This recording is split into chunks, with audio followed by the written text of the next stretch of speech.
Bagi kebanyakan orang, Semeru hanyalah gunung, puncak tertinggi di Pulau Jawa. Namun bagi mereka yang pernah terlalu lama berada di jalurnya, terutama saat kabut turun dan suara hutan berubah, Semeru bukan sekadar gunung. Ia seperti makhluk tua yang diam mengamati, menunggu manusia membuat kesalahan kecil, lalu mengambil apa yang ia inginkan. Semeru tidak mengejar, tidak menerkam. Ia hanya membiarkanmu masuk terlalu jauh, sampai kamu lupa jalan pulang. Dan ketika kamu sadar, biasanya sudah terlambat. Mereka berlima berangkat dengan niat sederhana. Mendaki, bermalam turun dengan selamat. Tidak ada ritual aneh, tidak ada tantangan berlebihan, tidak ada niat buruk. Justru itulah yang membuat semuanya terasa lebih kejam. Raka, 24 tahun, berjalan paling depan. Tas carrier besar di punggungnya membuat posturnya terlihat tegap. Ia tipe orang yang selalu ingin memimpin, bukan karena haus kuasa tapi karena merasa bertanggung jawab. Dalam pikirannya, selama ia membuat keputusan logis, semuanya akan baik-baik saja. Dimas, 23 tahun, berada di belakang Raka. Ia lebih sering bercanda, tertawa keras, seolah ingin menutupi kegugupannya sendiri. Gunung selalu membuatnya tidak nyaman, tapi ia tidak pernah mengakuinya. Alia, 22 tahun, berjalan agak terpisah. Tatapannya sering melayang ke pepohonan, ke sela-sela semak, ke arah yang tidak pernah diperhatikan orang lain. Ia jarang bicara, tapi setiap kalimatnya selalu terasa berat. Bagas, 25 tahun, membawa pengalaman. 2 kali naik Semeru sebelumnya membuatnya merasa sedikit kebal. Ia tahu jalur, tahu medan, dan percaya diri bahwa gunung ini bisa dibaca. Nino, 21 tahun, yang paling muda. Mata berbinar, langkah ringan. Ia pendaki baru. Dan Semeru adalah mimpinya sejak lama. 5 orang, 1 jalur, dan 1 gunung yang tidak pernah benar-benar menerima tamu. Pagi di Ranupani terasa normal. Udara dingin, suara burung, dan kesibukan para pendaki yang bersiap. Tidak ada firasat buruk, tidak ada peringatan mencolok. Namun Alia merasakan sesuatu sejak menginjakkan kaki di sana. Rasanya seperti sudah pernah berada di tempat itu, meski ia tahu itu mustahil. "Kenapa kamu diam?" tanya Nino sambil tersenyum. Alia mengangkat bahu. "Tempat ini kayak terlalu tenang." Nino tertawa. "Ya emang gunung." Alia tidak menjawab, karena ketenangan yang ia maksud bukan ketenangan alam, melainkan ketenangan sebelum sesuatu terjadi. Pendakian menuju Ranukumbolo berjalan lancar. Jalur jelas, tanah kering, suasana ramai. Semua terasa aman. Namun perlahan Alia mulai merasa jalur itu memanjang. Langkah demi langkah terasa seperti diulang. Pohon-pohon terlihat mirip satu sama lain. Beberapa batu yang ia yakin sudah dilewati muncul lagi di depan mata. "Ira Berinan, Rak, kita tadi lewat sini kan?" Raka menoleh sekilas. "Iya, kenapa?" "Nggak apa-apa." Tapi Alia tahu, ada sesuatu yang mulai mengacaukan arah. Mereka tiba di Ranukumbolo menjelang sore. Danau itu indah, terlalu indah.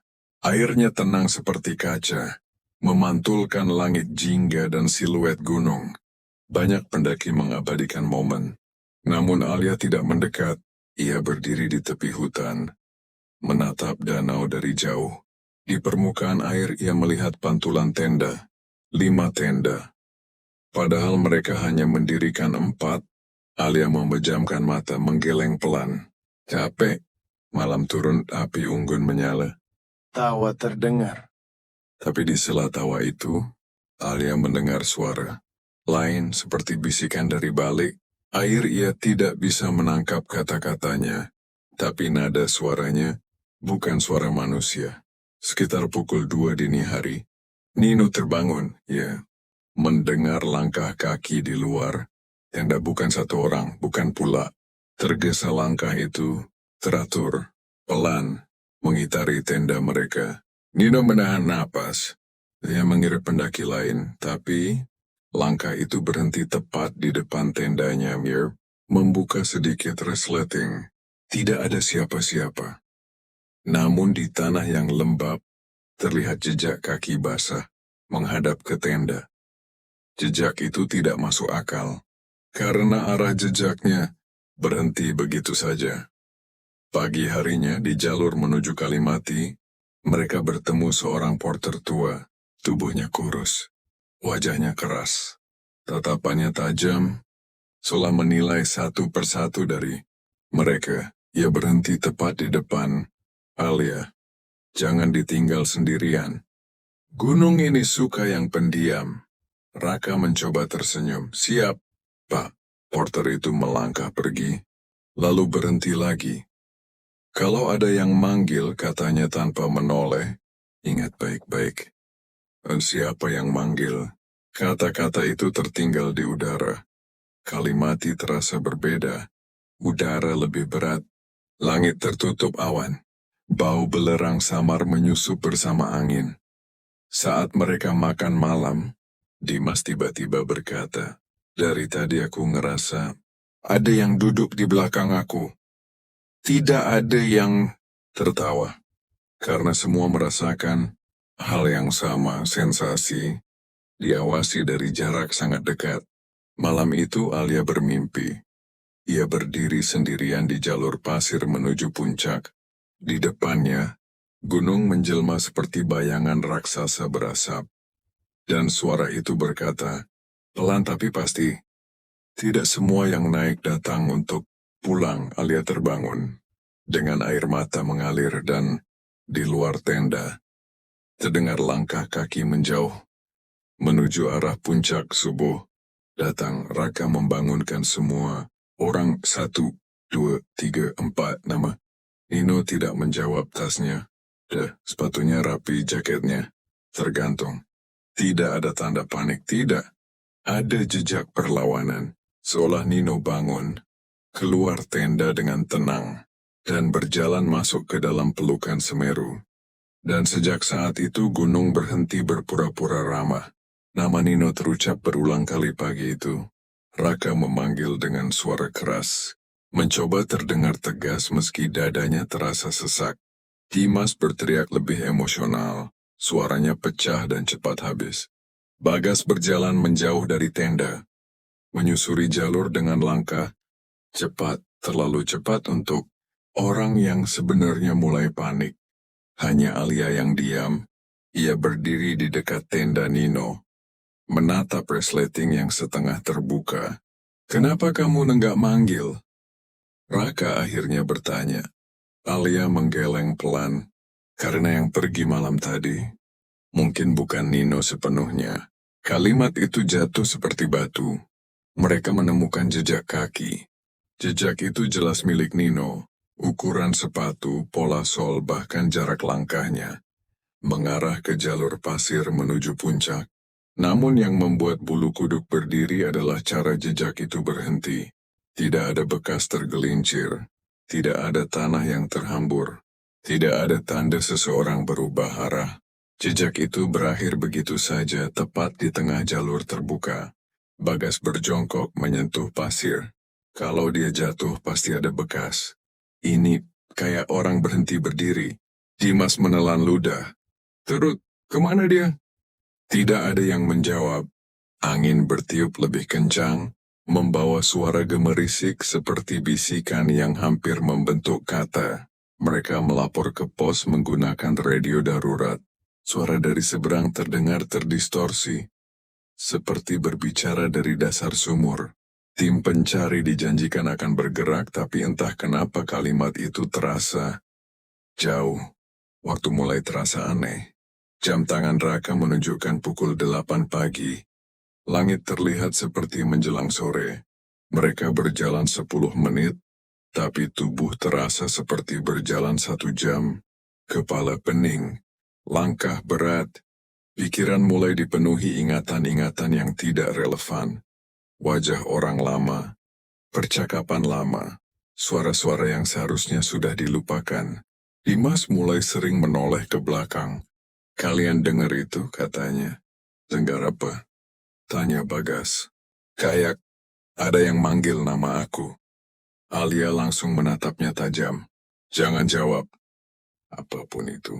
Kabut turun perlahan, tanpa suara. Awalnya tipis, lalu semakin rapat. Bagas berjalan paling depan membuka jalur. Raka memastikan jarak mereka tidak terlalu jauh. Alia dan Dimas berjalan beriringan di belakang.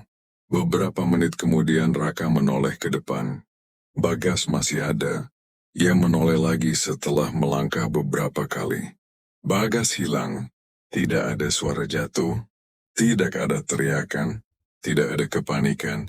Seolah Bagas tidak pernah ada di sana. Bagas, teriak Raka. Kabut menelan suara itu. Dan di dalam kabut, terdengar langkah. Kaki mengitari mereka, pelan teratur. Jumlahnya lebih dari 2. Mereka kini bertiga. Raka memaksa dirinya berpikir logis. Dia mungkin ke depan atau ke samping. Namun sebelum ia selesai bicara, suara Bagas terdengar. Rak, di sini, suaranya persis. Intonasinya sama. Dimas refleks hendak menjawab, tapi Alia menampar lengannya keras. Jangan. Suara Bagas itu tertawa kecil. Tertawa yang tidak memiliki emosi. Kenapa kalian ninggalin aku? Suara itu bertanya. Raka gemetar. Itu bukan Bagas. Kabut berputar perlahan seolah bereaksi. Kemudian suara lain menyusul. Suara Nino. Aku dingin. Dimas jatuh berlutut. Tangannya menutup telinga. Ini nggak nyata.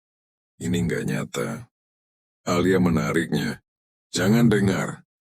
Gunung ini bisa meniru siapa saja. Mereka berlindung di balik batu besar. Alia akhirnya bicara. Suaranya hampir tidak terdengar. Waktu di Ranu Kumbolo, aku lihat seseorang berdiri di tepi danau. Raka menatapnya. Sendirian. Tapi bayangannya nggak ngikutin tubuhnya. Dimas mengangkat kepala perlahan. Kenapa kamu nggak bilang dari awal? Karena setiap pendaki yang aku lihat mendekat ke sana, nggak pernah kembali ke tenda. Sunyi menekan mereka. Dan di dalam sunyi itu terdengar suara napas panjang, berat, dalam, seperti gunung sedang menarik udara. Langkah kaki kembali terdengar. Lebih dekat, lebih berat. Di sela langkah itu terdengar bisikan, sama seperti dalam mimpi Alia. Yang dipanggil akan datang. Yang menjawab akan tinggal. Raka merasakan sesuatu yang dingin menyentuh tengkuknya. Ia menoleh cepat. Tidak ada apa-apa. Namun ketika ia menghitung kembali, 1, 2, 3, 4, Raka membeku. Kita bertiga kan? Katanya perlahan. Alia mengangguk. Iya.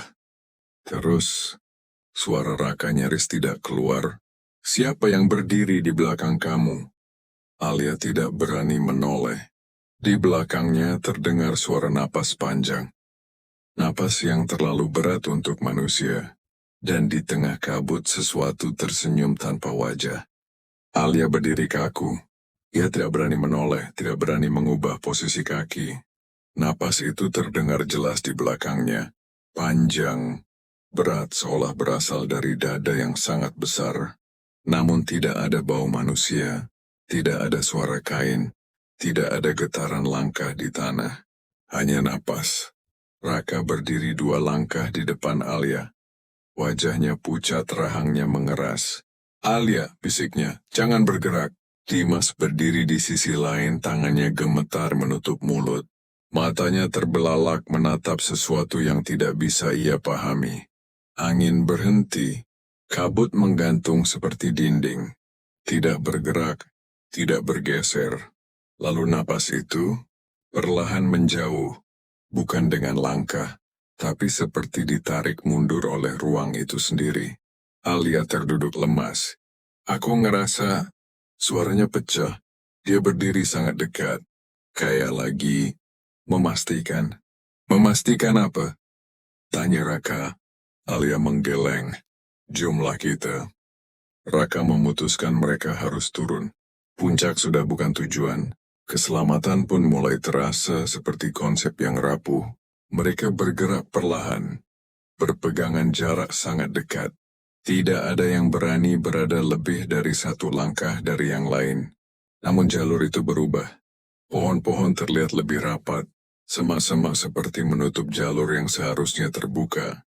Batu-batu besar muncul di tempat yang seharusnya kosong. Aku hafal jalur ini, kata Raka, tapi suaranya tidak lagi yakin. Harusnya setelah belokan ini kita lihat Kalimati. Belokan itu dilewati.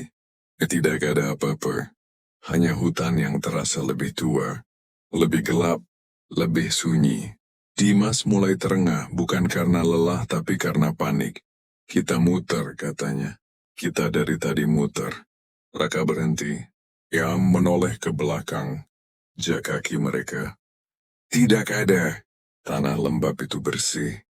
Seolah tidak pernah diinjak siapapun. Mereka melihatnya di tengah jalur. Seseorang duduk di atas batu besar membelakangi mereka. Tas carrier besar. Jaket abu-abu kusam. Topi lusuh yang dikenakan terlalu dalam. Pendaki, bisik Dimas lega. Syukur. Raka hendak memanggil. Alia refleks menarik lengannya keras. Jangan, katanya. Lihat bayangannya. Raka menunduk. Bayangan sosok itu tidak menempel pada kakinya. Ia melayang tipis di atas tanah, seperti tidak sepenuhnya berada di sana. Kapek ya? Suara itu berbicara tanpa menoleh. Dari tadi muter-muter.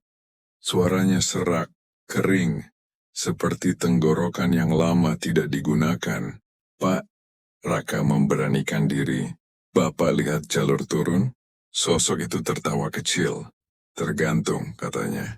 Kamu mau turun, atau mau selesai? Ia menoleh perlahan. Wajah itu adalah wajah Bagas. Tapi matanya kosong. Tidak memantulkan apapun. Tidak ada hidup. Dimas menjerit. Sosok itu berdiri, atau lebih tepatnya, sedikit terangkat dari batu. Lalu kabut menelannya seolah ia tidak pernah ada. Mereka berlari, tidak peduli arah, tidak peduli jalur. Saat akhirnya berhenti di tanah lapang kecil, Raka menghitung dengan suara keras. 1, 2, 3, aman, katanya. Dimas mengangguk cepat. Iya, bertiga. Alia menatap Raka dengan wajah pucat. Rak, sejak kapan kamu hitung keras-keras? Raka mengernyit. Dari tadi. Alia menggeleng perlahan. Barusan kamu nenggak ngomong apa-apa. Dimas membeku. Terus, siapa yang bilang aman? Sunyi jatuh seperti beban. Lalu terdengar suara tepukan pelan. Sekali, 2 kali, 3 kali. Seperti seseorang yang puas dengan hitungannya. Gelap datang mendadak. Bukan senja, bukan malam yang wajar. Gelapnya seperti lampu dipadamkan. Mereka terpaksa mendirikan tenda darurat di tempat yang tidak mereka kenal. Tidak ada angin, tidak ada suara serangga, tidak ada tanda kehidupan. Terlalu sunyi. Dimas berbisik, kalau hutan beneran harusnya ada suara. Alia menatap kegelapan. Ini bukan hutan. Ini bagian dalam. Tidak ada yang bertanya bagian dalam apa. Malam itu mereka bermimpi hal yang sama. Mereka berdiri di jalur pasir. Di hadapan mereka Semeru tidak lagi berbentuk gunung, melainkan sosok besar tanpa wajah berasap diam. Suara itu berbicara di dalam kepala mereka. Aku tidak mengambil kalian. Kalian yang terlalu lama tinggal. Nama-nama disebut satu persatu. Nino. Bagas. Lalu jeda, seolah sesuatu sedang menimbang. Alia terbangun dengan jeritan tertahan. Langkah kaki terdengar di luar tenda. Mengitari. Pelan. Siwab. Langkah 3 pasang. Padahal di dalam tenda, hanya Alia dan Dimas. Resleting tenda terbuka. Udara dingin masuk. Raka tidak ada. Tidak ada tas. Tidak ada sepatu tertinggal. Tidak ada tanda panik. Di tanah terdapat jejak kaki mengarah ke hutan. Jejak itu berhenti tepat di bawah sebuah pohon besar. Tidak ada jejak kembali. Tidak ada jejak lanjutan. Seolah Raka berdiri di sana, lalu dihapus. Alia terduduk lemas. Dimas menangis tanpa suara. Dan dari kejauhan terdengar bisikan pelan hampir ramah. Sekarang hitungannya benar. Alia terbangun sendirian. Ia tidak tahu sudah berapa lama tertidur. Tidak ada matahari. Tidak ada bayangan yang jelas. Langit berwarna abu-abu pucat. Seperti pagi yang tertahan di ambang waktu. Tenda masih berdiri. Tas masih ada. Radio darurat masih menyala redup. Raka tidak ada. Dimas tidak ada. Sunyi terasa terlalu bersih. Seperti ruang yang sudah ditinggalkan lama. Alia keluar dari tenda dengan langkah pelan. Tanah lembab, dingin dan anehnya. Tidak ada jejak kaki selain miliknya sendiri. Ia menghitung dalam hati. 1. Hanya 1.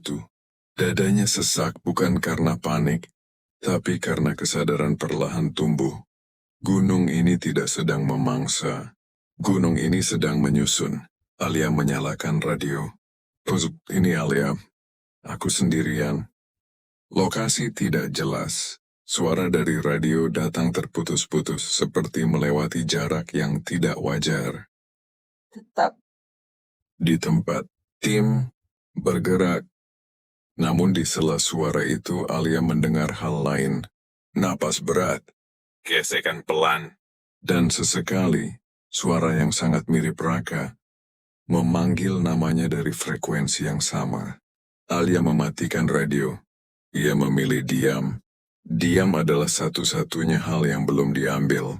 Entah kenapa Alia tahu kemana harus melangkah. Bukan karena ingatan jalur, tapi karena dorongan halus seperti seseorang berjalan di belakangnya. Tidak menyentuh, hanya mengarahkan. Setiap belokan terasa tepat, setiap langkah terasa diizinkan. Ia sadar, selama ia tidak bertanya, jalur akan terbuka. Saat ia berhenti terlalu lama, angin berembus pelan mendorongnya maju. Semeru tidak mengusirnya, semeru mengantar. Pencarian di bawah berlangsung intens. Tim SAR menyisir jalur. Relawan berdatangan. Nama-nama dipanggil keras bergema di hutan. Seorang petugas muda menghitung tas yang ditemukan di Kalimati.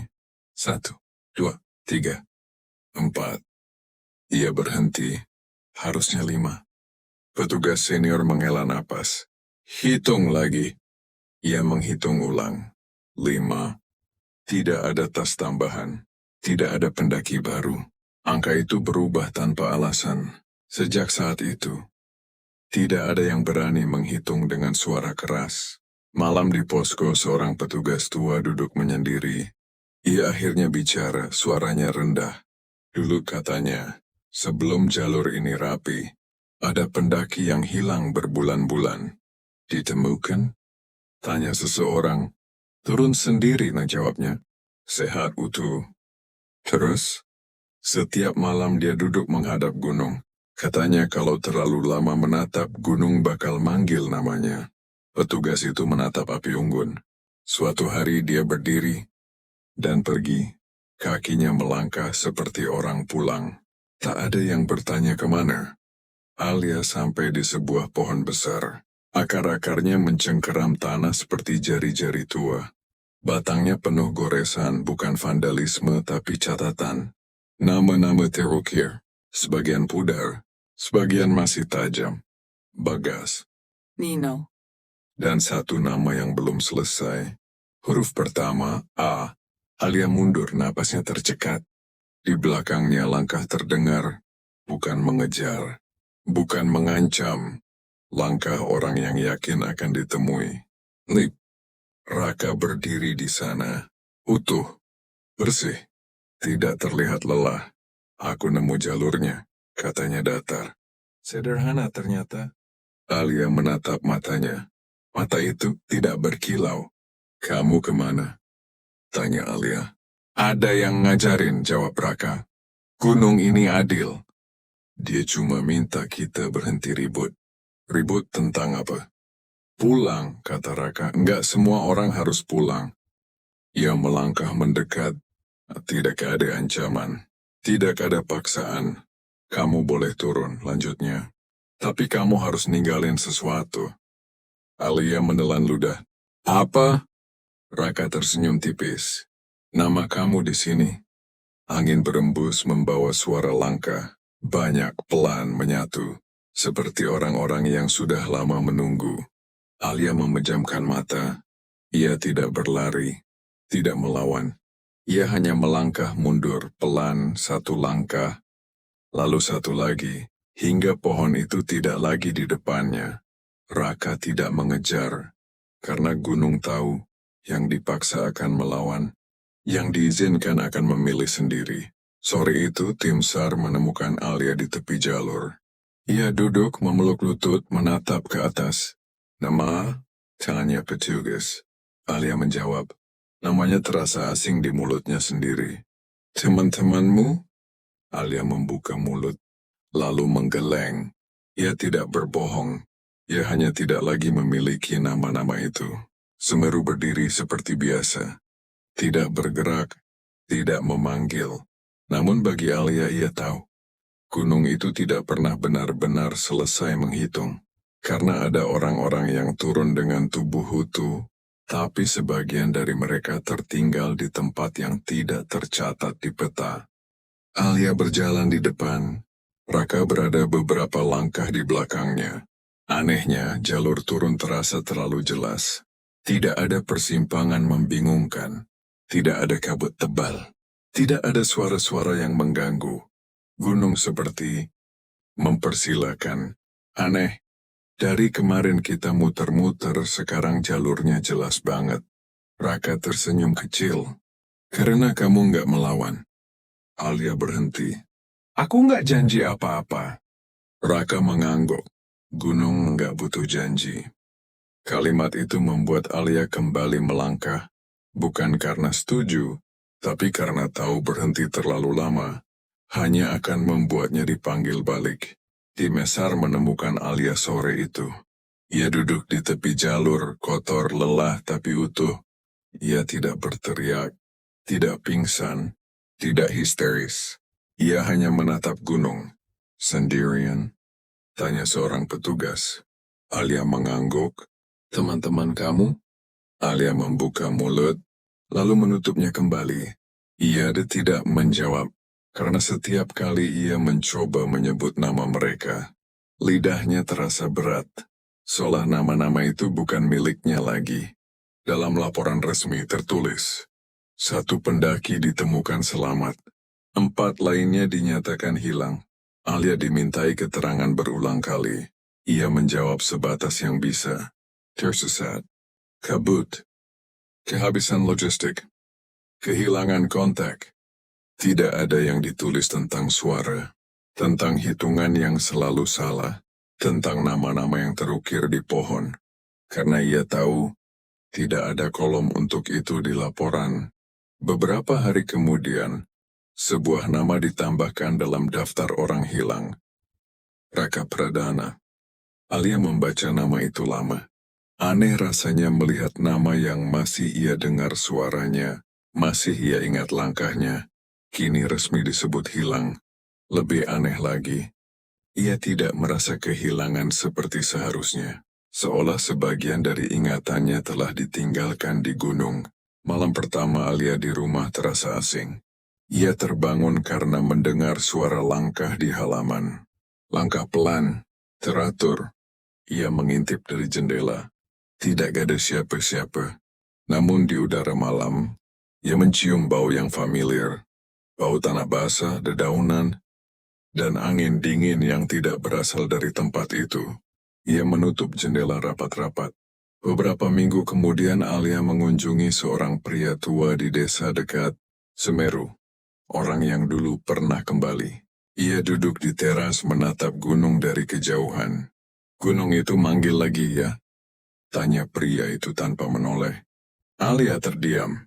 Kalau kamu dengar namamu dipanggil, jangan jawab, lanjutnya. Kalau kamu mimpi jalan ke sana, bangun. Kalau aku dipanggil lagi? Tanya Alia pelan. Pria itu tersenyum sedih. Berarti kamu belum selesai dititipin. Alia menyadari sesuatu yang mengganggu. Ia masih ingat wajah Raka. Masih ingat suara Dimas. Masih ingat tawa Nino. Tapi setiap kali ia mencoba mengucapkan nama mereka, suaranya tercekat. Seolah nama-nama itu sudah dipindahkan, disimpan di tempat lain. Tempat yang lebih tinggi, lebih sunyi. Berbulan-bulan kemudian, seorang relawan menemukan pohon besar di jalur yang tidak tercatat di peta resmi. Di batangnya terukir banyak nama, sebagian pudar, sebagian masih baru, dan satu nama terlihat setengah terhapus, seperti pernah ada lalu ditarik kembali. Huruf pertamanya A. Tidak ada yang bisa menjelaskan siapa yang mengukirnya, atau siapa yang menghapusnya. Suatu malam Alia berdiri di luar rumah. Angin berembus pelan. Dari kejauhan ia mendengar suara yang sangat ia kenal. Leip, bukan teriakan, bukan bisikan, panggilan lembut. Alia menutup mata. Ia tidak menjawab. Dan untuk pertama kalinya sejak turun dari Semeru, angin berhenti. Semeru berdiri seperti biasa. Tenang, diam, indah. Tidak mengejar siapapun. Tidak meminta siapapun naik. Namun bagi mereka yang pernah terlalu dekat, gunung itu tidak pernah benar-benar melepaskan. Karena ada orang-orang yang tidak hilang di jalur. Mereka hilang di dekapan. Dan sebagian dari mereka masih dipanggil pulang. Itulah akhir dari kisah ini. Tidak semua misteri mendapatkan jawaban, dan tidak semua tragedi meninggalkan keadilan. Mungkin ceritanya telah selesai, tapi bayangannya bisa saja masih tertinggal. Terima kasih sudah mendengarkan. Pastikan kamu tidak sendirian malam ini. Jika kamu menyukai cerita horor, misteri, dan tragedi seperti ini, jangan lupa subscribe dan aktifkan lonceng notifikasi. Karena di video selanjutnya, kita akan membuka kisah lain yang mungkin seharusnya tetap tersembunyi.